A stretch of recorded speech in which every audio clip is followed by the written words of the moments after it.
Então, dei uma reduzida aqui, mas se os irmãos estão me ouvindo tranquilamente, tá? Então, a gente pode prosseguir. Hoje tivemos um pequeno probleminha ali com a transmissão, né? Eu avisei no grupo da igreja, teve um problema técnico ali.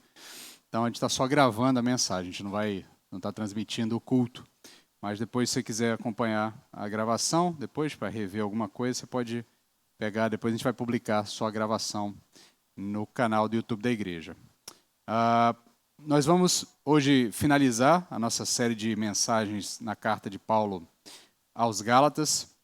E aí eu quero convidar você a abrir a sua Bíblia no capítulo 6, nos últimos versos ali, a partir do verso 11. Nós vamos ver hoje a última sequência de argumentações do apóstolo Paulo, tratando do tema central da carta, que aí eu gosto sempre de relembrar, né, as cartas elas estão sempre envolvidas dentro de uma sequência de raciocínio. O apóstolo não está escrevendo aleatoriamente, ele escreve para tratar de um assunto específico, de um tema específico, e esse tema é desenvolvido. E o tema está ligado diretamente com o contexto da carta, as razões pelas quais a carta foi escrita pelo apóstolo Paulo. E só para que você lembre rapidamente, né, é sempre bom relembrar o contexto, esta é uma carta escrita pelo pastor que plantou a igreja, pelo pastor que estava ligado diretamente com o início daquele trabalho. E essa carta ela é escrita até com um tom mais apaixonado, né? Exatamente porque o apóstolo Paulo tem uma ligação sentimental, umbilical com aquela igreja, e ele está muito preocupado com o que está acontecendo com aquela igreja. E o que está acontecendo com a igreja ou com as igrejas da região da Galácia, né? Porque é muito mais provável do que a igreja da Galácia é que seja um conjunto de igrejas, na verdade, que ficam ali espalhados por toda a região que a gente conhece no mundo antigo como região da Galácia. Tá?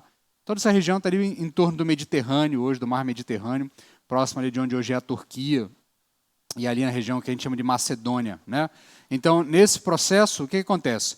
O apóstolo Paulo planta essa igreja, ele depois segue para dar continuidade ao seu trabalho. Normalmente, as viagens missionárias do apóstolo Paulo seguiam o seguinte sistema, ele fazia uma rota, ele passava alguns anos ou algum período em cada parada, plantava ali uma igreja, seguia para frente, depois de um período longo ele retornava para Antioquia, que era a sua base de saída, né? Era o seu porto de saída. Então, todas as 3 viagens partem de Antioquia, retornam para Antioquia para prestar algum relatório para a igreja que está ali reunida em Antioquia. Se você já leu o livro de Atos, você sabe que ali é um dos primeiros polos da igreja, onde a igreja está organizada, onde ela se organiza, a igreja gentílica, né? Porque até então você tem uma espécie de igreja judia, que ficou em Jerusalém, e uma igreja gentílica que vai se formando nas regiões além de Jerusalém. E o apóstolo Paulo parte a partir da região ali de Antioquia, planta a igreja na região da Galácia, planta essas igrejas, forma a liderança, sai de lá, e enquanto ele está trabalhando em outras regiões, ele recebe as informações de que um grupo de judaizantes, um grupo de outros líderes, de outros mestres, vão chegar lá na igreja e dizer para aqueles irmãos que o que eles estavam experimentando, o evangelho que o apóstolo Paulo está pregando para eles, era um evangelho pela metade, era um evangelho falso, era um evangelho incompleto. Incompleto porque o apóstolo Paulo afirmava que a salvação em Cristo Jesus se dá única e exclusivamente pela fé na obra em Cristo Jesus. Logo, os elementos identitários da tradição judaica não eram mais necessários. Porque se você já prestou atenção um pouco naquilo que a gente chama de teologia bíblica, né? Em como todo o texto do Antigo e do Novo Testamento conversam entre si, você já percebeu que para alguém entrar para o povo de Deus, o povo escolhido, o povo que estava à mercê da vontade e das bênçãos de Deus, você precisava se tornar judeu. Tanto é que povos estrangeiros, nações estrangeiras ou pessoas de outras regiões precisavam se tornar judeus ou abraçar os elementos identitários da tradição judia para então poder experimentar a consciência ou a percepção de pertencer ao povo de Deus. Contudo, na nova aliança, através da obra de Cristo Jesus, a partir da obra, da morte e da ressurreição de Cristo Jesus, isso já não se torna mais necessário, porque agora nós temos uma aliança que é outorgada a todas as nações. Então, a ordem de Jesus é ir por todo o mundo, pregar o evangelho a todas as nações, ensinando-os a guardar tudo o que Cristo tinha ordenado. Já não há mais uma ordenança para que se guarde o que Moisés ordenou. A ordem agora é para que se guardar o que Cristo ordenou. Consequentemente, o apóstolo Paulo vai afirmar isso aos gentios, especialmente aos gentios, e lembra que aí você precisa entender que há nesse momento dois movimentos de interpretação ou de entendimento da tradição, ou melhor, do cristianismo. Você tem aqueles judeus que se converteram e passam pelo processo de compreender a relação de Cristo com a lei, e você tem os gentios, que estão totalmente alheios a essa informação, totalmente desconectados dessa tradição da lei judaica e que também se deparam com a mensagem do Evangelho, reconhecem Jesus Cristo como Salvador, aquela mensagem faz sentido em seus corações, eles respondem positivamente, consequentemente, então, confessam Jesus, arrependem-se de seus pecados e encontram salvação. Contudo, esse grupo de judeus vai chegar ali na região da Galácia e vai dizer, olha, é necessário, além de Jesus, circuncisão. É necessário, além de Jesus, a guarda dos elementos da tradição judaica. Isso vai gerar uma série de conflitos, vai gerar aflição, porque muitos que estavam com a sua consciência tranquila, porque haviam encontrado salvação em Cristo Jesus, agora passam a ter momentos de dúvidas. Será que estou salvo mesmo? Será que se eu não me circuncidar eu não serei salvo? Será que se eu não guardar os elementos da tradição judaica eu não serei salvo? Será que se eu não me tornar judeu eu não serei salvo? Então isso gera aflição para essas pessoas. E o apóstolo Paulo escreve essa carta para desmistificar tudo isso, para reexplicar como se dá a relação entre lei e graça, como se dá a relação entre a obra de Jesus e aquilo que Deus mesmo havia dito por intermédio de Moisés lá no Pentateuco, lá no Decálogo. Ele então explica isso ao longo da carta, ele continua afirmando e repetindo várias vezes que a salvação é pela graça, a salvação se dá mediante a justificação pela fé em Cristo Jesus. Ao confessar Jesus Cristo como único e suficiente Salvador e arrepender-se dos seus pecados, o indivíduo passa a fazer parte do povo de Deus, ele passa a receber a justificação da parte de Deus sem a necessidade de obras, sem a necessidade de marcas, sem a necessidade de elementos identitários, em especial a questão da circuncisão, que é ali o dilema principal. Talvez, provavelmente, aí é apenas um pitaco de orelhada que eu estou dando, comentaristas não se dão ao trabalho de questionar isso, porque talvez não seja tão relevante, mas talvez seja assim, o grande elemento, porque de fato é aquilo que de fato corta na carne, né? Literalmente, é a exigência que exigia é redundância, né? Mas era a exigência que era feita dos Gálatas, que de fato deixava uma marca, né? Uma marca bastante dolorida, uma marca bastante complicada, né? Então, a questão da circuncisão era sempre um ponto que gerava muitos conflitos. E o apóstolo Paulo, então, investe esses 6 capítulos explicando por que a graça supera a lei, por que a lei não pode salvar, por que nós precisamos da graça para a salvação, por que a salvação é pela fé, nunca foi pela obediência da lei. E aí ele vai usar os exemplos de Abraão, ele vai fazer referências a Moisés. No caso de Abraão, ele vai deixar bem claro que a salvação de Abraão não se dá pela sua obediência à ordem que Deus dá, mas a salvação de Abraão se dá pela fé na promessa que Jesus, ou melhor, na promessa que Deus faz a Abraão, a promessa de que ele seria pai de uma grande nação e que a partir do seu descendente, aquele descendente para quem a promessa estava sendo feita, todas as nações da terra seriam abençoadas. Como Abraão creu naquilo, como Abraão teve fé naquela promessa, Abraão então é justificado diante de Deus. As obras, a obediência, tudo aquilo que é posterior, inclusive o assumir de um novo padrão ético e moral, um padrão comportamental, uma ética sexual, uma ética alimentar, uma ética de convivências, uma ética social, tudo que é assumido posteriormente ao ato de crer na promessa é consequência da crença na promessa, e não necessariamente um elemento que me leva à crença na promessa. Eu não me torno cristão porque eu deixo de fazer algumas coisas, mas porque eu confiei na obra de Cristo e porque eu creio que Ele é o meu único e suficiente Salvador, eu certamente passarei a viver uma vida que agrada a Deus. E essa vida que agrada a Deus é condensada pelo apóstolo Paulo num grande mandamento, o mandamento de amar ao próximo, de colocar o outro em primeiro lugar, de tratar o outro como, de fato, imagem e semelhança de Deus.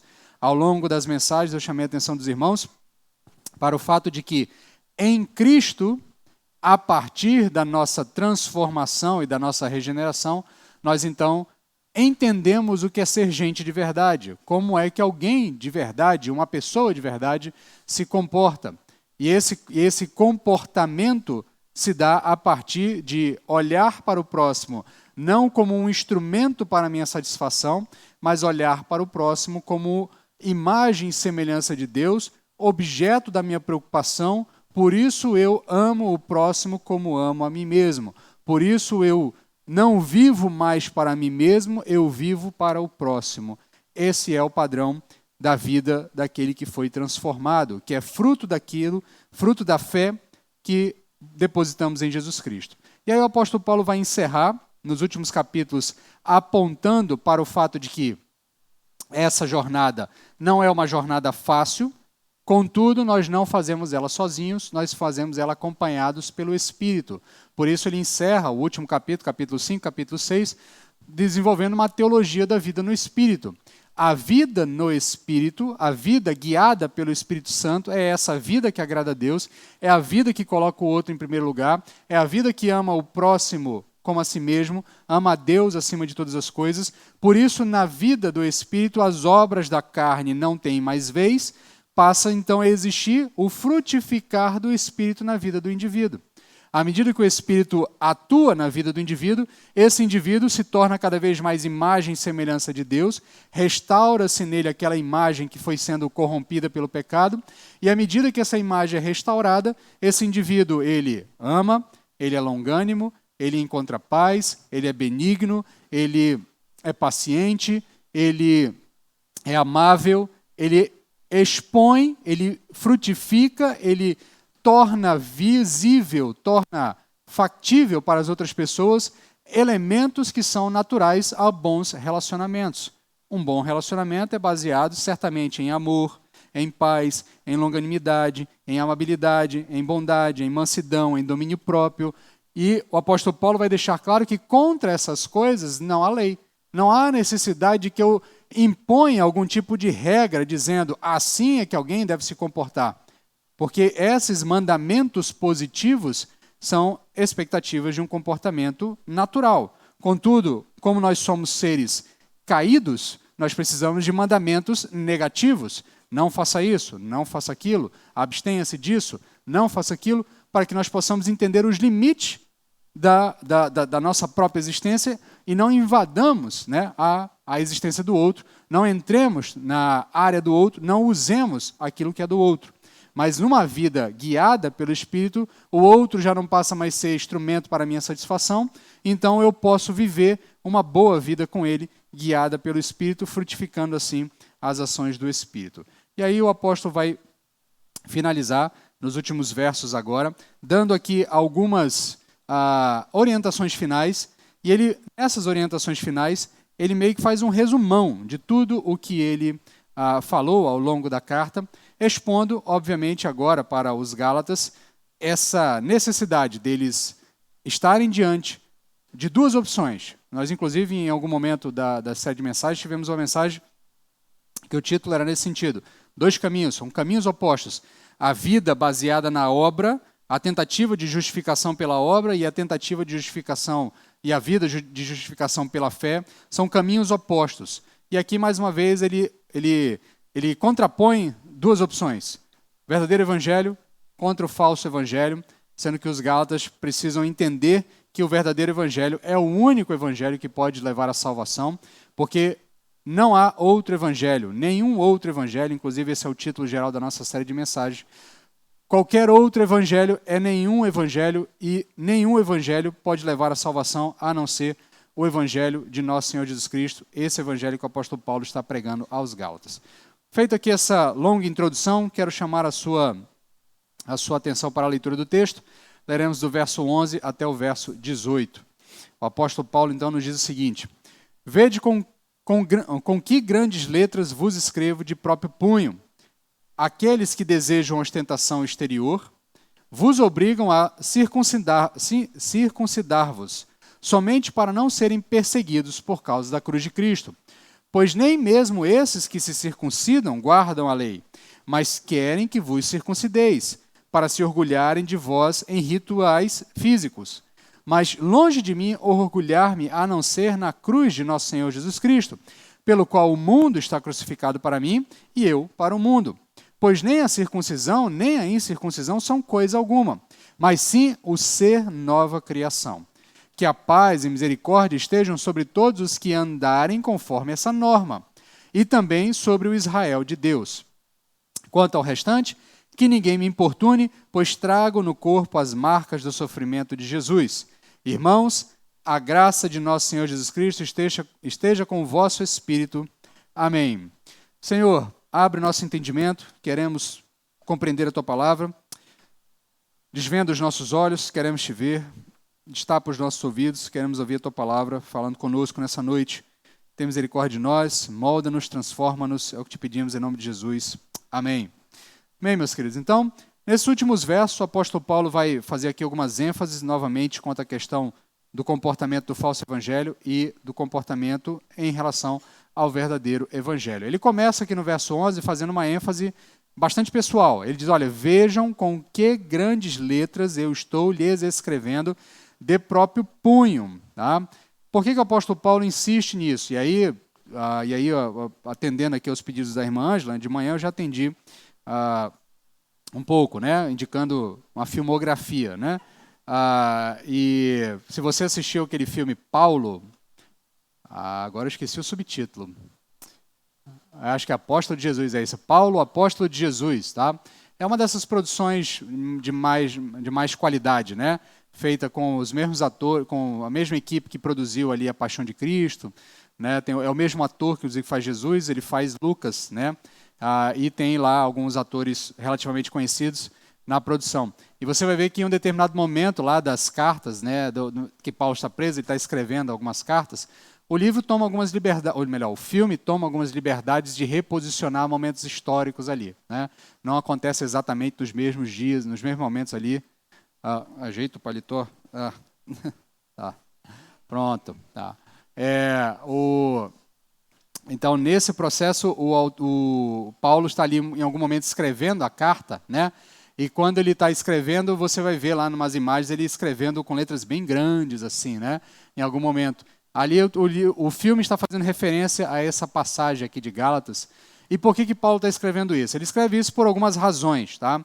A primeira razão é que ele dá importância ao que ele está tratando. Muito mais do que fazer uma referência ao seu problema de vista, que é algo que os comentaristas entendem que está envolvido também, ao que tudo indica, pelo que se compreende da história do apóstolo Paulo, ele tinha algum problema de vista, algum problema de visão, ou seja, algum tipo de secreção que ocupava os seus olhos, né, e tornava uma espécie de conjuntivite crônica, tá?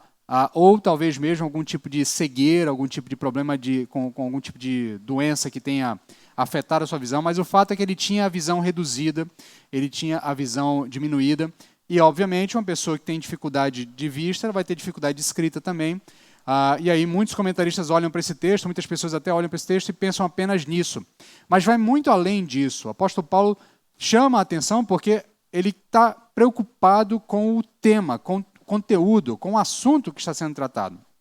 Então, certamente aqui há algumas razões para a qual ele chama a atenção para isso. A primeira, certamente, é a preocupação dele.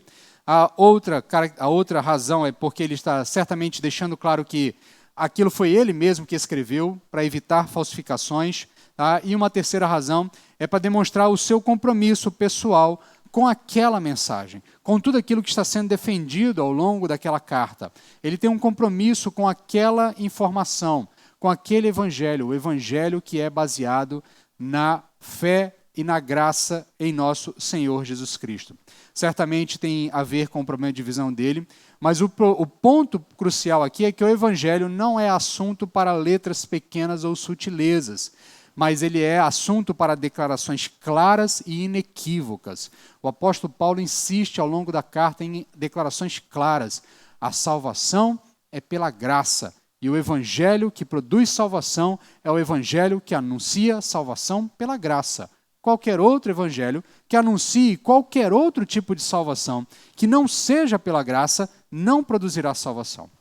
Então, ainda que a igreja se apresente como uma igreja cristã anunciando um evangelho, se este evangelho não for o evangelho da graça, da fé na obra exclusiva de Cristo Jesus, esse evangelho não pode produzir salvação. Por isso, o evangelho não é assunto para letras pequenas, para letras miúdas, para letras de final de contrato. Pelo contrário, o evangelho é assunto para declarações claras e inequívocas, declarações que ostentam uma verdade que não pode ser abdicada, não se pode abrir mão dela. Ao longo da carta, o apóstolo é muito enfático e muito duro contra os seus opositores, a ponto, inclusive, de amaldiçoá-los. A gente já leu em outros momentos, quando ele chama a atenção dos seus opositores e diz, olha, esses que deturpam o evangelho e causam confusão entre vocês, que eles sejam malditos. E o maldito aqui, eu chamei a atenção dos irmãos, não tem a ver só com uma vociferação de uma raiva interior. Ah, seu maldito. Não, a ideia aqui tem a ver com todo o contexto do mundo antigo de fato, amaldiçoar alguém, desejar mesmo que a divindade, no caso Deus, derrame maldições sobre a vida daquele indivíduo e não bênçãos sobre a vida daquele indivíduo. E isso é um tanto conflitante para nós, porque dentro de um linguajar religioso, onde a gente é muito passivo, né, com aqueles que atacam o evangelho por conta do amor, né, que é pregado. Não, o evangelho é amor.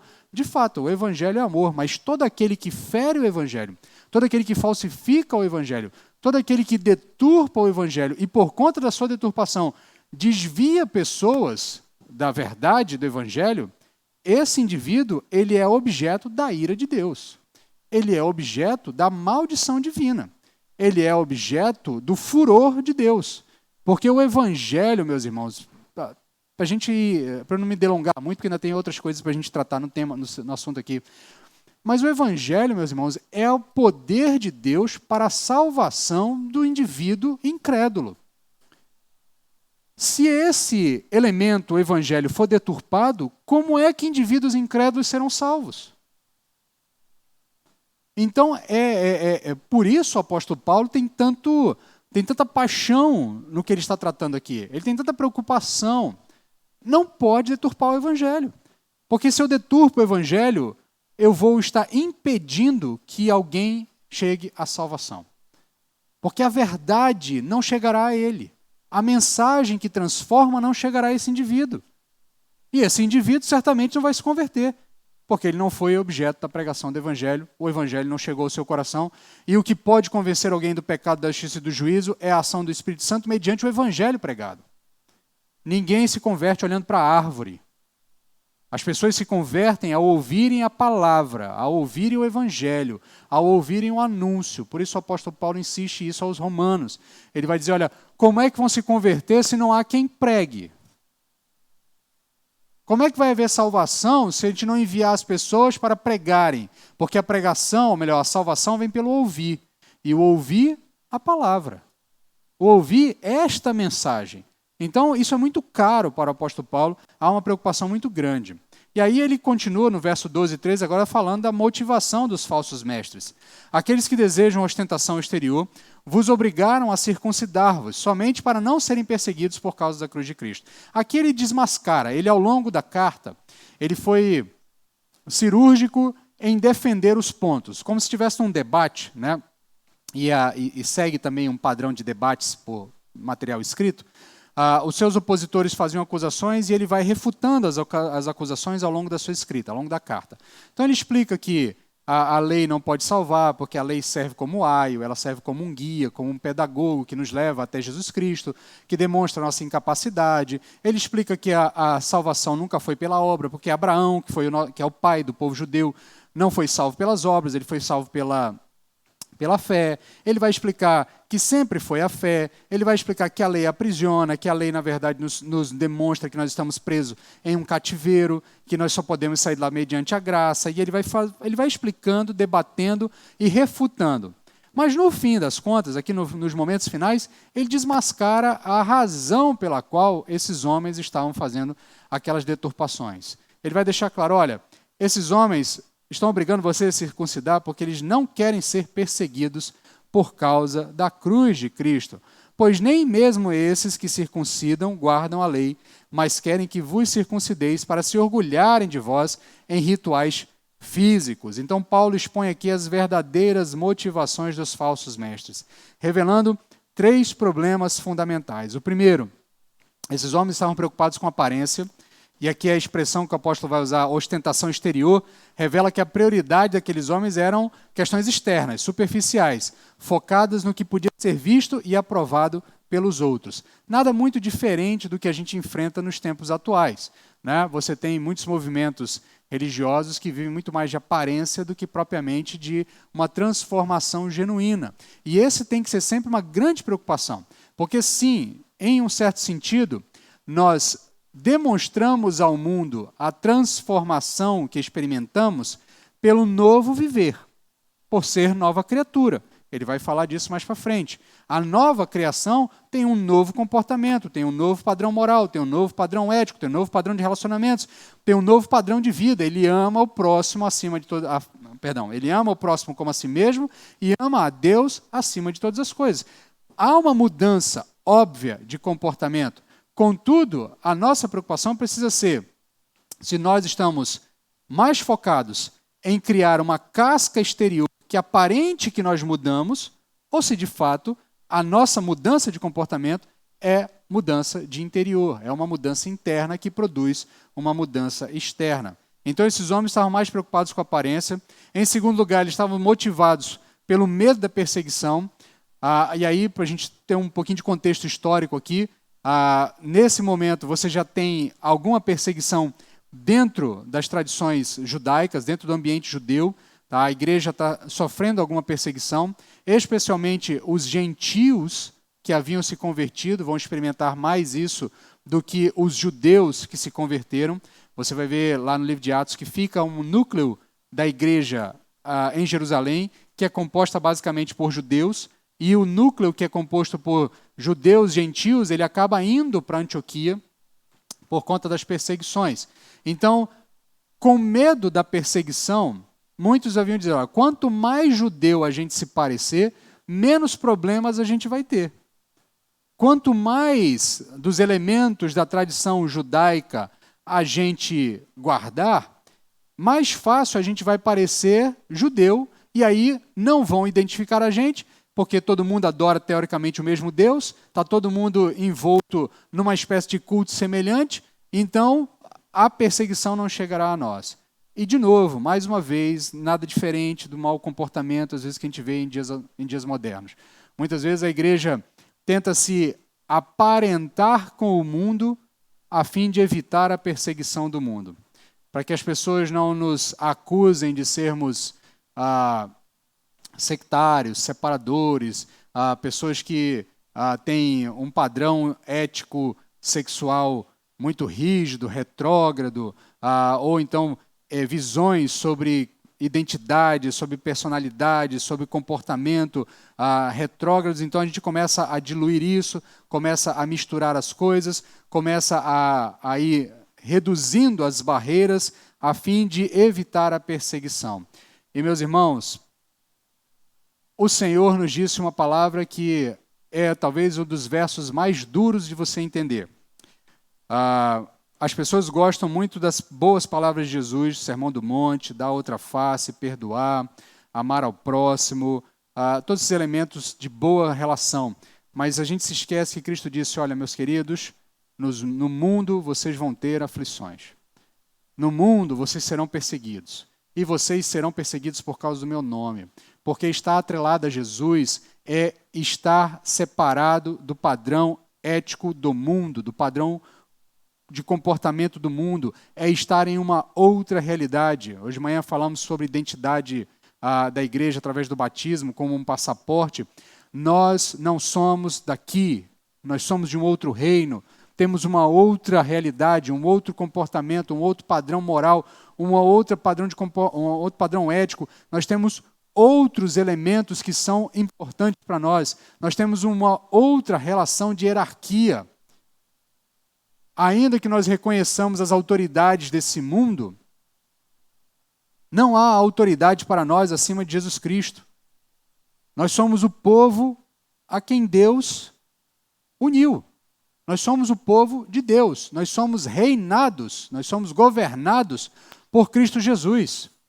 E nesse sentido, esse comportamento, essa identidade com Jesus e o Jesus bíblico, não esse Jesus aguado, cultural, que se coloca muitas vezes na mídia e de uma maneira geral, mas o Jesus bíblico, ele certamente vai dizer, olha, está errado.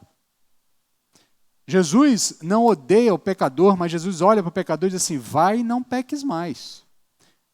Jesus não deu salvo-conduto para a mulher adúltera continuar adulterando.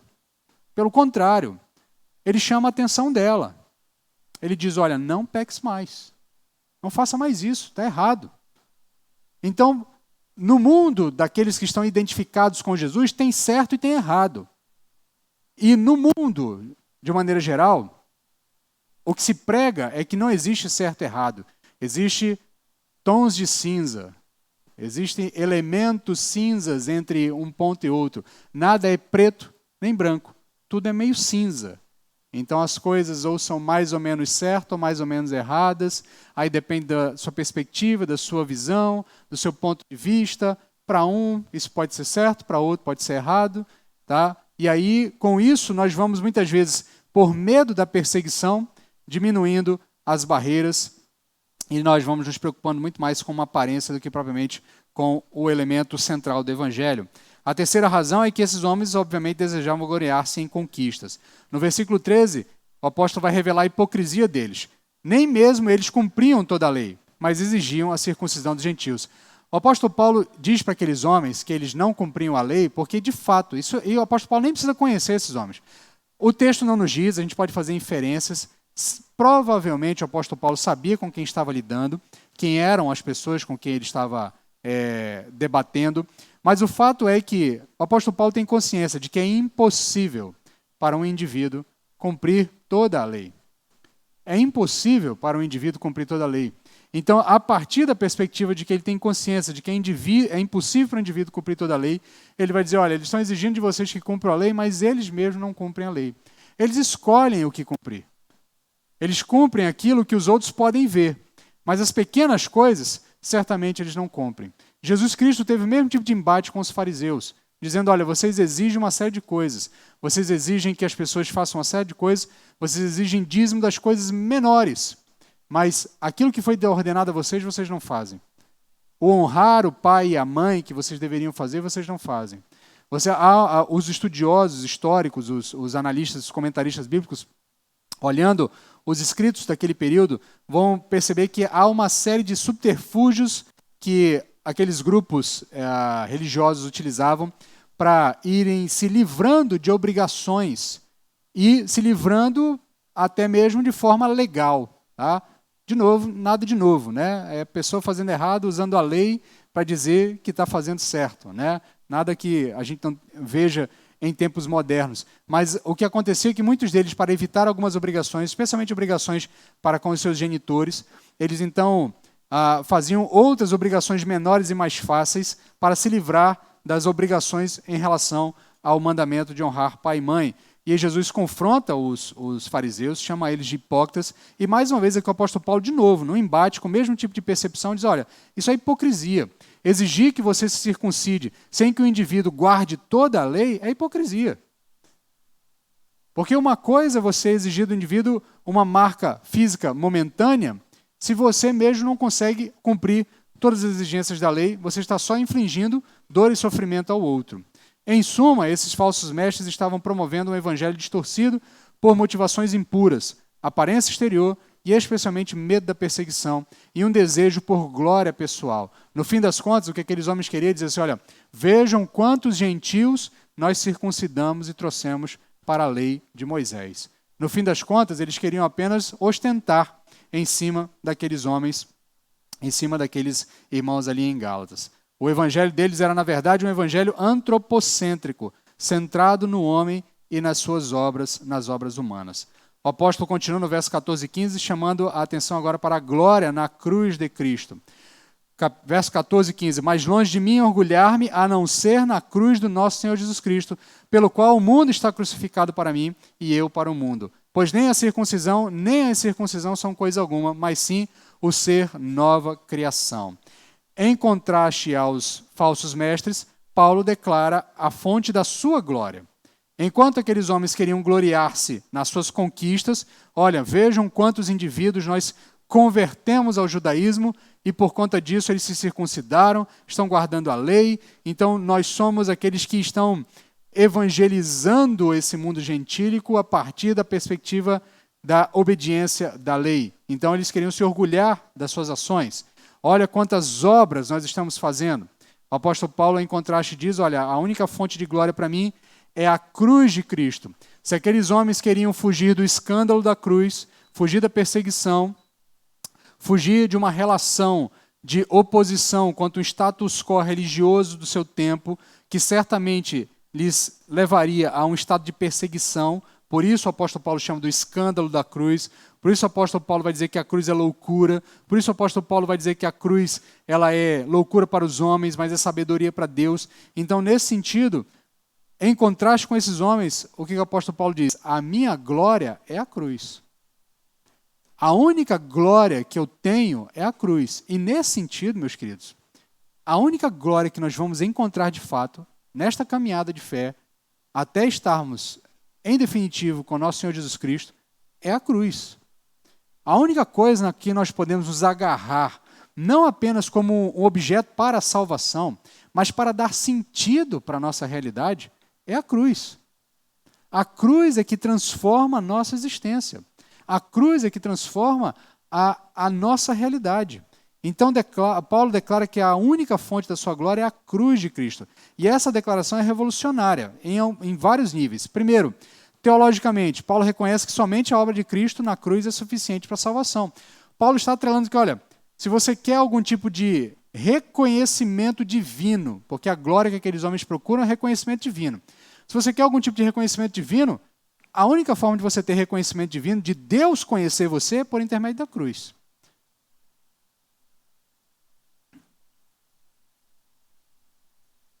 Deus só conhece intimamente aqueles que se aproximam da cruz. Deus só tem relação íntima para a salvação com aqueles que se aproximam da cruz. Fora da cruz, não há relacionamento com Deus. Fora da cruz, o seu relacionamento é com aqueles que dominam esse mundo. Fora da cruz, o relacionamento é com a morte. É com aqueles que estão ligados com o domínio em queda desta realidade. A única forma de relacionar-se com Deus é por intermédio da cruz. A única forma de me aproximar, de ser conhecido por Deus e de conhecer a Deus é por intermédio da cruz. Por isso, o apóstolo Paulo tem a sua teologia centrada na cruz, por isso a sua afirmação é revolucionária no sentido teológico, porque ele vai deixar claro que a única forma de obtermos salvação, de obtermos a atenção de Deus, de chegarmos a próximo de Deus, de sermos conhecidos por Deus e Deus nos conhecer, ou melhor, sermos conhecidos por Deus e conhecermos a Deus, é por intermédio da cruz. Fora da cruz, não há salvação. Não há relação com Deus. Não há conhecimento de Deus. Não há forma de entender quem Deus é, ou entender, ou Deus nos conhecer de qualquer outra forma. E aqui é óbvio, você pode estar pensando, mas pastor, Deus não é onisciente, Deus não conhece todas as coisas. É óbvio que Deus conhece todas as coisas, mas o sentido que eu estou querendo dizer é assim, Deus só está ligado intimamente com indivíduos a ponto de chamá-los pelo nome, atraí-los para si por intermédio da cruz. Fora da cruz, todos que estão fora da cruz são desconhecidos para Deus. No fim das contas, quando chegarmos diante de Deus, no grande juízo, chegarmos diante de Cristo, no grande juízo, aqueles que não se aproximaram da cruz ouvirão de Deus: apartem-se de mim, eu não vos conheço. Eu não sei quem são vocês. A única forma de sermos conhecidos por Deus é ao nos aproximarmos da cruz. Por isso a afirmação do apóstolo Paulo é enfática, é dura e ela é uma afirmação teologicamente revolucionária. Existencialmente também ela traz revolução, porque através da cruz, Paulo experimenta uma espécie de dupla crucificação. Ele diz que o mundo está crucificado para ele e ele está crucificado para o mundo. E aqui significa uma separação radical de valores, de prioridades e de sistemas de reconhecimentos mundanos. Para o apóstolo Paulo, o que realmente vale é estar ligado a Cristo na cruz. É estar ligado à obra de Cristo na cruz. Em Cristo, o mundo está crucificado, o apóstolo Paulo. E aqui ele vai usar um jogo de linguagem, né? Porque a cruz é lugar de condenação no mundo antigo. Então o apóstolo Paulo diz: para mim, importa estar ligado a Cristo, porque para mim a cruz não é condenação, a cruz é salvação. Mas ao mesmo tempo, a cruz para mim é o lugar onde o mundo está condenado, onde o mundo está, de fato, o mundo aqui é no sistema de pensamento, é o sistema de governo, no sentido de como os padrões éticos e morais são estabelecidos pela realidade terrena. Então o apóstolo experimenta uma dupla crucificação. E de uma forma prática também a cruz define o valor. Ele vai dizer, olha, a circuncisão, que é o símbolo do status religioso e étnico judeu, ela torna-se irrelevante diante da nova criação. Então, no fim das contas, na cruz, não importa se você é circuncidado ou não circuncidado, o que importa é a cruz. O que importa é ser nova criatura por intermédio da cruz. Então, nesse sentido, o apóstolo Paulo vai dizer, olha, se você já está circuncidado, maravilha, mas isso de pouco importa, porque o que importa é a cruz. O que salva é a cruz. Então, este é o coração da teologia do apóstolo Paulo. A cruz não é apenas um evento histórico, mas é uma realidade transformadora que reorienta completamente a vida daquele que crê na obra de Cristo na cruz. O verdadeiro evangelho é essencialmente cristocêntrico e a cruz é o centro desse evangelho e é o centro irredutível, o centro inegociável, é o centro que a gente não pode abdicar dele. Então, no fim das contas, o apóstolo Paulo afirma: o que importa é ser nova criação, ali no finalzinho do verso 15. E esta nova criação não é um aperfeiçoamento ou reforma da velha natureza, mas é uma recriação radical que só Deus pode fazer. Por isso que a circuncisão, como qualquer outra obra religiosa, não pode produzir essa transformação, pois ela é exclusivamente feita pelo Espírito Santo de Deus.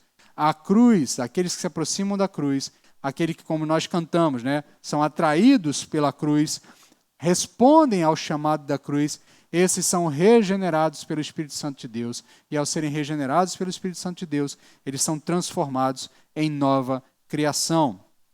Por isso o apóstolo Paulo vai finalizar ali no verso 16, partindo para os versos finais, vai instituir a regra da nova criação. E aí ele vai dizer, olha, que a paz e misericórdia estejam com todos os que andam conforme essa norma. Que norma é essa? A norma da vida como nova criação. E também sobre o Israel de Deus. Então Paulo vai oferecer uma bênção condicionada à adesão a essa nova regra. E a palavra aqui que ele está usando é a mesma palavra que a gente usa para fazer referência ao cânon, o cânon bíblico, né? A régua que define o que é texto bíblico para nós, o que é revelação para nós, né? E aí a gente usa a expressão cânon, a palavra do original, da língua original, e aqui no ponto o apóstolo Paulo usa a mesma expressão. Então ele diz, existe uma regra, existe uma régua que define quem é nova criação. Quem é nova criação? Aquele que está ligado à cruz de Cristo. Então, o princípio da nova criação é o princípio de que apenas a cruz de Cristo e a obra regeneradora do Espírito Santo são significativas para a salvação. Essa regra é fundamental e ela é a base do verdadeiro evangelho. O verdadeiro evangelho se fundamenta na afirmação de que apenas a obra de Cristo na cruz pode produzir salvação. Apenas o evangelho que anuncia a obra de Cristo, que está centrado na obra de Cristo, que convoca os indivíduos a depositarem fé na obra de Cristo, é esse o evangelho que pode produzir salvação. Ele finaliza fazendo uma menção ao Israel de Deus, e essa menção é significativa, porque aqui o apóstolo Paulo está dizendo, olha, Israel, povo de Deus, não é só o judeu circuncidado. Povo de Deus é aquele que foi circuncidado no coração, é aquele que foi transformado. O Israel de Deus é um conceito que o apóstolo Paulo vai construindo ao longo de suas cartas, ele fala disso em Romanos também, faz referência em outras cartas, é a ideia de que, a partir da nova aliança, o povo de Deus não está restrito a um povo étnico, a um povo específico. O povo de Deus é todo aquele que deposita fé em Jesus Cristo, é aquele que se abraça com Cristo, é circuncidado no coração, é transformado pelo Espírito Santo, é batizado pelo Espírito Santo, recebe a marca de Cristo, por isso ele vai fazer referências no final, tá? Sobre marcas. Recebe o selo de propriedade de Cristo, o próprio penhor do Espírito, é regenerado, é nova criação. Esse é o Israel de Deus, esse é o povo de Deus. Então, o indivíduo, para ser salvo, não precisa se tornar israelita, mas para ser salvo, ele tem que ser Israel de Deus.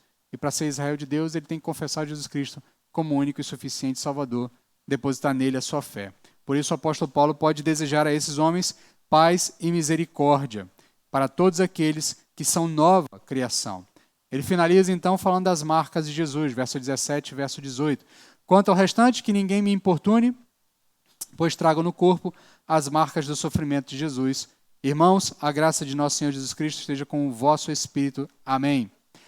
Paulo conclui essa referência com as suas próprias marcas físicas. E aqui, obviamente, há um paralelo, né, de argumentação.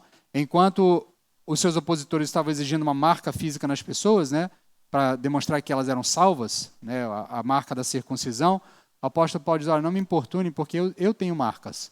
E as marcas que eu tenho são marcas genuínas, são marcas de Cristo. E, obviamente, ele está fazendo referência às marcas físicas, tá? Não apenas a questão de elementos de circuncisão ou outro tipo de marca que ele possa ter, mas dos açoites que ele sofreu, dos naufrágios, das torturas, das perseguições, das dores, das marcas que ele foi carregando por ter anunciado este evangelho.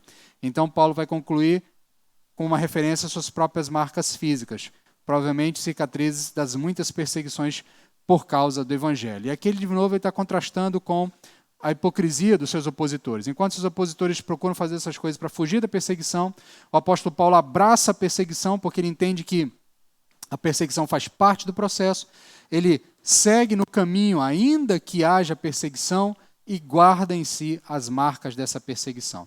E aí, em tempos modernos, a gente também tem um mau uso, né, dessas expressões. Tem muita gente que gosta de cantar essas músicas, né?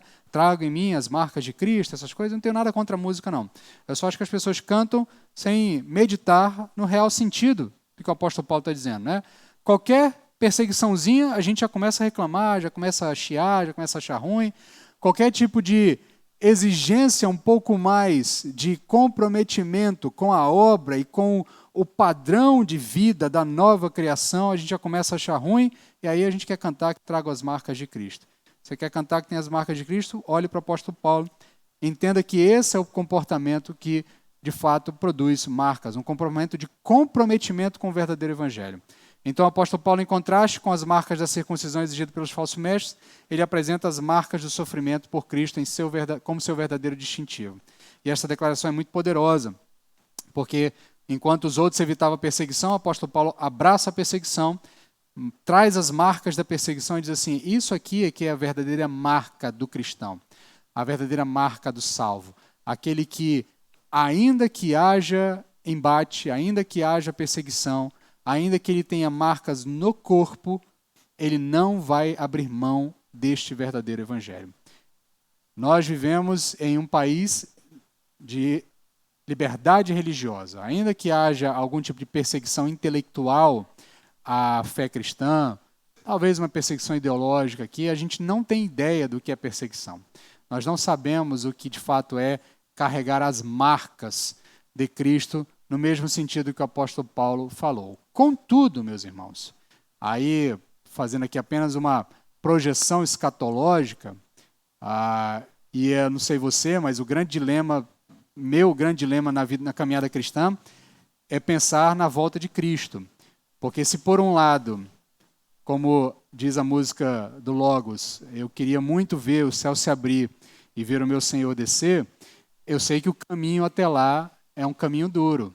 Eu sei que o caminho, nos momentos da proximidade desse grande momento, será um caminho de grande perseguição, será um caminho de dureza, um caminho de fato, onde para você se manter na caminhada de fé, talvez seja exigido de você a própria vida. E aí, quanto mais nós valorizarmos esse tipo de percepção, maior será o nosso preparo para esse momento. Nós sabemos quando Cristo volta. A gente gosta de ficar fazendo relógio do juízo final, né? O Papa morreu, aí já começou um monte de gente a fazer marcação, porque não sei o quê, o anticristo e blá blá blá, e aí fica dando ouvido a um bando de maluco nos podcasts da internet aí, que com diversas teorias loucas. Meu querido, ninguém sabe quando Cristo vai voltar. Tá? Ninguém sabe quem é o anticristo. Agora, saiba de uma coisa, quando o anticristo surgir, a igreja genuína vai reconhecer. Tá? E quando a igreja genuína reconhecer, ela vai saber que sobre si haverá uma grande perseguição. E aí, nesse ponto, meu querido, se você não estiver disposto a ter as marcas de Cristo, essas marcas aqui, certamente você vai ficar pelo meio do caminho. Então, quanto mais cedo a gente se preparar para isso, nós não sabemos quando vai ser, nós não sabemos quando esses elementos vão, de fato, se concretizar, mas nós precisamos estar preparados para carregar as marcas de Cristo nos mesmos moldes que o apóstolo Paulo carregou em sua vida. Então o apóstolo termina também dizendo, fazendo uma bênção, né, da graça aos irmãos, que é o tema central da sua carta. Ele começa falando da graça, ele finaliza falando da graça. Deixa-me finalizar aqui com algumas aplicações para as nossas vidas. A gente já fez algumas ao longo da mensagem. Mas eu quero deixar aqui algumas perguntas retóricas para a gente pensar e meditar ao longo da semana, a partir do que ouvimos, daquilo que aprendemos do texto. Meu querido, eu quero que você pense se as nossas práticas religiosas visam impressionar os outros ou se elas visam impressionar a Deus. Um dilema bastante interessante da leitura da carta aos Gálatas é aplicá-la às nossas vidas. Porque, teologicamente falando, é fácil aplicar, é fácil entender. Lei versus graça, função da lei, função da graça. Contudo, como eu já fiz referência ao longo da maioria das pregações, nós não vivemos um tempo onde esteja alguém, ainda que nós tenhamos movimentos de judaizantes, né? Mas, como eu disse, os movimentos judaizantes modernos, eles querem só a aparência externa, né? É usar roupa de sacerdote, é tocar chofar, é ter menorá na igreja, bandeira de Israel, sei lá, usar kippah, né? É mudar o seu nome para um nome judaico, né? É tentar descobrir qual que é a sua tribo, né? Eu acho graça que de vez em quando aparece um dizer, não, porque eu fiz levantamento da minha árvore genealógica, eu sou da tribo de Judá, né? Aí outro, eu sou da tribo de Levi. Aí só dá para saber se você é da tribo de Judá, de Levi e de Benjamim, que foram as tribos que sobraram. O resto se perdeu. Mas nesse processo todo, ninguém chega à conclusão que era da tribo de Zebulon, ou da tribo de Naftali, né? Ou da tribo de Dan, né? Assim, dos irmãos que ninguém lembra, né?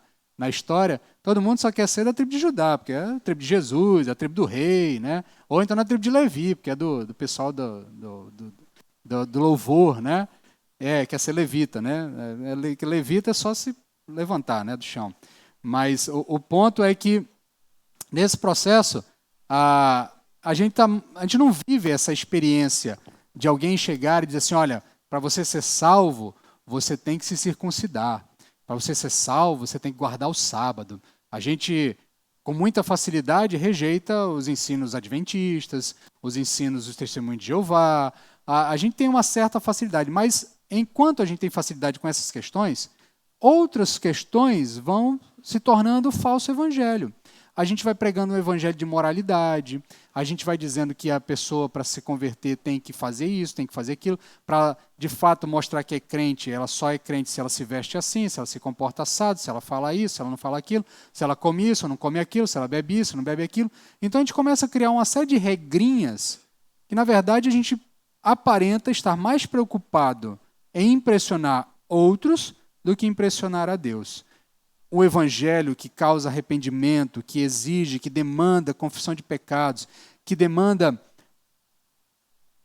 repulsa ao pecado, a gente quase não prega, a gente pouco fala, a gente pouco insiste nisso, a gente pouco leva a igreja a meditar sobre o seu pecar diário e o quanto isso é ofensivo a Deus. A gente lida com uma certa facilidade com pecados aceitáveis. Tem os pecados que a gente rejeita, mas tem aqueles nossos pecados aceitáveis, é a mentirinha branca, é o que se consome na internet, é o que se faz escondido. Essas coisas a gente vai fazendo e a gente pouco pensa sobre isso. Então, no fim das contas, a gente não está muito diferente daqueles falsos profetas, daqueles falsos líderes, daqueles falsos ensinadores. A gente está muito mais preocupado com a aparência do que preocupado em agradar a Deus. Por isso a gente precisa discernir sobre isso, pensar sobre isso e fazer sempre essa autoanálise. Eu estou preocupado com o quê? Com o que os outros acham de mim ou com o que Deus acha de mim? Por isso, você precisa estar disposto a abraçar-se com o verdadeiro evangelho. Tá? Então você precisa buscar o reconhecimento de Deus e a glória de Cristo e gloriar-se na obra de Cristo, muito mais do que gloriar-se no reconhecimento dos outros. Nesse sentido, então, a gente rejeita os falsos evangelhos contemporâneos, o evangelho da prosperidade. O evangelho da prosperidade é fácil bater nos evangelhos embora eu até achei que fosse falso, né? Mas depois das últimas confusões que a gente viu aí dos pastores mirins, né, na internet aí, de toda essa confusão aí do rapazinho que ficou em voga aí nos últimos dias, a gente viu como o evangelho da prosperidade ainda é muito latente, é muito forte, né? Essa ideia do pagar para receber bênção, né? Do como as pessoas respondem com uma certa facilidade a isso, né? Não, você faz o Pix e aí eu profetizo e você recebe a bênção, né? Então, ainda que a gente até pudesse tentar fazer uma aplicação de outros tipos de evangelho de prosperidade, no sentido da prosperidade de você não ter problema, de você não ter dificuldade na vida, de você não ter nenhum tipo de perseguição, de você ter uma vida de maré mansa o tempo todo, como se a vida fosse assim, né? Você ainda tem esse falso evangelho, o evangelho da prosperidade, o evangelho do paga para receber. Então, nesse sentido, a gente rejeita toda a percepção falsa de evangelho, evangelhos que prometem o que o evangelho não promete, e a gente tem que contrastar isso com o evangelho verdadeiro, o evangelho que ensina que, embora Deus possa até te abençoar materialmente, a verdadeira prosperidade é viver agarrado a Cristo e ser moldado à imagem e semelhança dele. A gente também rejeita o evangelho moralista, esse evangelho legalista, e a gente sabe que a transformação moral vem como resultado da nova criação e não como pré-requisito dela. No fim das contas, a cruz tem que ser central em nossas vidas. A cruz nos leva a rejeitar todo orgulho humano, ela demonstra que nós estamos unidos a Cristo e reconhecemos que o mundo foi morto nesse processo, está morto para nós, e nesse sentido o verdadeiro cristianismo, o verdadeiro evangelho, envolve trazer as marcas de Cristo, as marcas do sofrimento daqueles que continuam seguindo a Deus. A cruz não é meramente um símbolo religioso, mas é o padrão para toda a vida cristã. Um caminho de autoentrega, de sacrifício e de serviço aos outros. Por isso, meus queridos, eu quero concluir levando-nos a pensar, levando-nos a reconhecer que, se desejamos ser uma igreja que molda discípulos para o reino, como nós usamos como slogan, nós precisamos ser uma igreja que está abraçada com o verdadeiro evangelho e não abre mão dele e reconhece o verdadeiro evangelho, rejeitando assim todo e qualquer outro falso evangelho.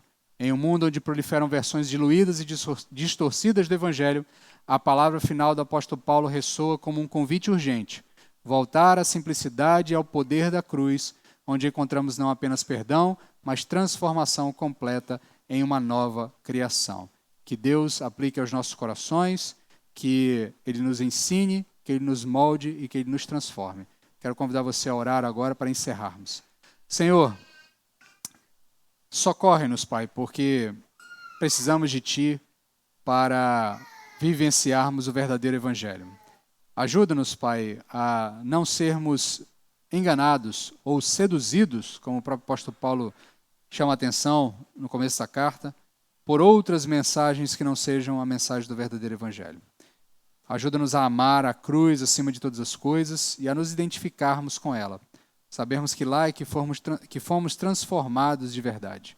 É pela obra que Jesus Cristo realiza ali, na sua morte e na sua ressurreição, que nós podemos encontrar paz com Deus, podemos ser transformados e viver uma vida que te agrada. Tem misericórdia do teu povo, Pai. Transforma-nos, molda-nos, é o que te pedimos, em nome de Jesus. Amém. Amém, meus queridos. Então, caminhando já para os momentos finais, tem aqui alguns avisos, né, para os irmãos. Lembrando a nossa programação, tá? Nossa programação semanal, né? Nosso culto, todo domingo pela manhã. Deixa eu só abrir aqui. Isso. Nosso culto de oração, todo domingo pela manhã, às 9 da manhã. Você é convidado a estar conosco, participando desse momento de oração, desse momento de comunhão, onde o povo de Deus se reúne para interceder uns pelos outros, né? Sei que a gente está passando por um período aí de sequência de doença, né? Vários irmãos doentes, mas eu faço aí um pedido para que você se organize para participar conosco. Nós já tivemos uma participação maior em domingos anteriores. Nesse último domingo, agora, nos últimos 2 domingos, a gente teve uma baixa, né? Uma diminuição. Normalmente, depois de feriados assim, mais prolongados, muita atividade, parece que o pessoal dá uma cansada e aí resolve ir descansando a prestação, né? Mas aí, então, faço aqui um apelo para você se organizar ao longo da semana, para estar juntos aqui conosco, participando do culto de oração. É importante quando a igreja se une para orar, para interceder uns pelos outros. Na sequência, nós estamos estudando na Escola Bíblica Dominical, com os adultos, estamos estudando sobre batismo, estamos entendendo o significado do batismo, os símbolos ligados ao batismo, tem sido bastante esclarecedor, bastante instrutivo. Tá? Então, você é convidado a estar conosco. Nós estamos já na metade dos estudos, mas dá tempo de você pegar as aulas anteriores, assistir lá, está no canal do YouTube da igreja, no aplicativo da igreja também. Tem livros ainda, para quem não adquiriu, ainda tem algumas unidades, você pode adquirir, ler, é um livro de fácil leitura, enriquecedor mesmo do conhecimento sobre o tema. Acho que vale muito a pena você, mesmo que não tenha participado das anteriores, voltar a participar conosco das aulas na sequência, tá? Hoje de manhã a gente não transmitiu a aula, porque teve um probleminha técnico mesmo, que impediu a transmissão agora do culto à noite, mas a aula foi gravada, durante a semana a gente vai publicar a aula para quem não pôde participar. Tá? Nosso culto público de adoração, esse que você está participando agora, semana que vem nós vamos iniciar uma nova série, uma série um pouquinho mais curta, até o aniversário da igreja, tá? Preparando-nos para o aniversário da igreja, e aí, que inclusive eu vou logo mais voltar a fazer o aviso, tá? Mas semana que vem a gente começa uma nova sequência de estudos, já nos preparando para o aniversário da igreja, que está bem aí. Tá? Inclusive, quero lembrar a você do aniversário da igreja, que vai acontecer no dia 30, 31 de maio e 1º de junho. 30, 31 de maio e 1º de junho. Pastor Rômulo Monteiro estará conosco, da Primeira Igreja Batista em Aquiraz, no Ceará. Pastor, assim, um homem de Deus, já comentei com os irmãos, das minhas predileções, é um dos meus pregadores prediletos, aqueles que eu mais gosto de ouvir. Um homem assim, muito capacitado, e tenho plena convicção de que ele será um instrumento da parte de Deus para nos auxiliar a entender como é que nós podemos ser moldados à imagem e semelhança de Jesus. Professor de seminário, autor de livros, palestrante, um homem realmente bastante experienciado no ministério e no conhecimento da palavra para nos auxiliar nesse entendimento. Então, ore por ele, ore pelo aniversário da igreja, ore pela conferência, convide também outras pessoas para ouvirem essa série de mensagens. Amanhã a gente já está publicando nas redes sociais e no WhatsApp os convites virtuais, tá? O bannerzinho para você poder distribuir para os seus grupos de WhatsApp, para os seus amigos, na sua rede social também, para convidar. Nós vamos começar a campanha de divulgação agora, né, essa semana. Vai também ter um releasezinho ali do histórico do pastor, para quem não o conhece, embora ele até é relativamente conhecido, mas talvez algumas pessoas não possam conhecer, mas tem um releasezinho ali do histórico dele para o pessoal poder saber quem é o nosso preletor. Então, você está imbuído aí dessa tarefa de convidar muitas pessoas, né? Desejamos ter a casa cheia aqui, não só dos membros da igreja, mas também dos nossos visitantes para celebrarmos os nossos 56 anos. O desejo do nosso coração, como da liderança da igreja, é a gente instituir esse período, né, o aniversário da igreja, como uma série de conferências que a gente pretende aí ao longo dos anos transformar mesmo numa conferência mesmo, né, com esse título mesmo, Molda-nos, né? Então esse seria o primeiro evento, e aí a gente vai sempre adaptando os subtítulos, né? Molda-nos a tua imagem e semelhança, molda-nos e um outro assunto, e assim a gente vai construindo uma identidade da igreja que se chama Batista Olaria. Na olaria se molda vasos, né? Se molda argila, então a olaria que molda discípulos. A ideia é que a gente construa aí essa percepção. Se Deus nos der graça, nos próximos anos traremos também outros preletores aí para abrilhantar essa celebração de aniversário, e sempre tratando deste tema, do tema geral Molda-nos, e aí aplicando a diversas outras áreas também. Nesse primeiro momento, o pastor Rômulo terá como tema Molda-nos a tua imagem e semelhança, a partir do texto de Romanos capítulo 8, verso 9. Então você é convidado a estar conosco nesse período 30 de maio, 31 de maio e 1º de junho, sempre às 19 horas, tá? Sexta, 19 horas, sábado, 19 horas, domingo, 19 horas. Eu sei que sexta-feira é dia comum, dia normal, dia de trabalho, tem gente que trabalha até às 18, tá? Mas organize para que você possa participar, tá? Para que a gente possa ter um tempo de qualidade aqui, não fique apertado por causa de horário. Vai ter outras atividades também, vai ter jantar, vai ter coffee break, vai ter uma série de coisas aí. Então a gente precisa ter tempo, né? E aí, começando mais cedo, a gente pode aproveitar bem o tempo, tá? Dito isso, feito o aviso, feito o convite, quero saber se há entre nós visitantes. Há quem nos visite nessa noite. Nós temos ali uma família ao fundo ali, que está nos visitando, né? Queria pedir que... nós temos ali atrás também outra família. Pedir que alguém me auxilie, né? Trazendo são 4 lembranças. Tá? Isso, 4 lembranças. Para pedir que quem está nos visitando deixe suas mãos levantadas, para que a gente possa entregar uma lembrancinha da sua presença conosco, tá? Para que a gente possa celebrar esse momento. Na lembrancinha tem um livreto, né? Com uma mensagem, né, para você, para a sua alegria. A outra menininha também, estou junto com ela ali, do lado, isso. E ali no canto, acho que mãe e filha. Já vieram? Mas agora recebe. Se não perceberam outra vez? Então, tá ok. Então fica aí a lembrança da sua presença conosco. Desejar participar conosco, as datas e os horários já foram avisados, serão muito bem-vindos. Finalizando, quero convidar a igreja a ficar em pé, vou fazer uma última oração. Você, após a oração, você vai cantar um cântico com a equipe de música, e enquanto você canta, você vai cumprimentar a pessoa que está ao seu lado, vai desejar a ela uma semana abençoada, e também vai cumprimentar os nossos visitantes. Certo? Então vamos lá. Perdão, eu esqueci. Ao final do culto, depois de todo esse momento de confraternização, quero fazer um convite rápido para aquelas pessoas que querem participar da logística de atendimento ao preletor, tá? da série de pregações.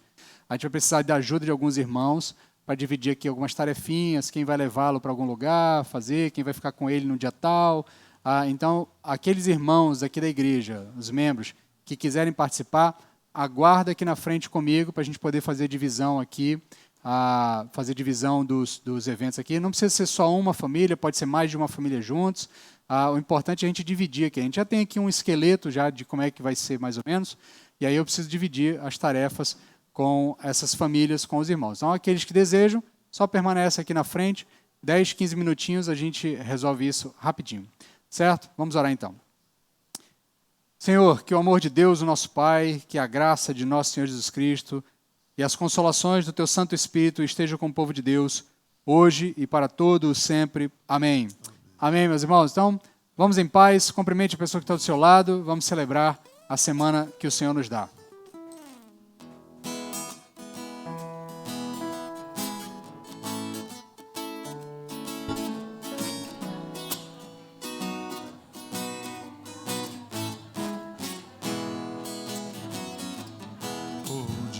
lindo, almejo eu encontrar a eterna glória que prometida está.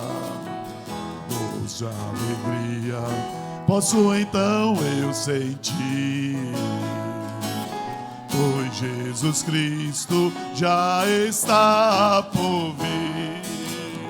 Jesus virá outra vez aqui, Jesus virá. Jesus virá mais uma vez aqui, e todos juntos em um só louvor cantemos todos, Ele é o nosso Senhor. Ele veio ao mundo para ser mártir da paz. Ele foi tentado e não pecou jamais. A sua vida foi exemplo de amor. Por isso eu canto, Ele é o nosso Senhor. Jesus virá outra vez aqui, Jesus virá. Jesus virá mais uma vez aqui, e todos juntos em um só louvor cantemos. Cantemos todos, Ele é o nosso Senhor. Jesus virá outra vez aqui, aleluia. Jesus virá mais uma vez aqui,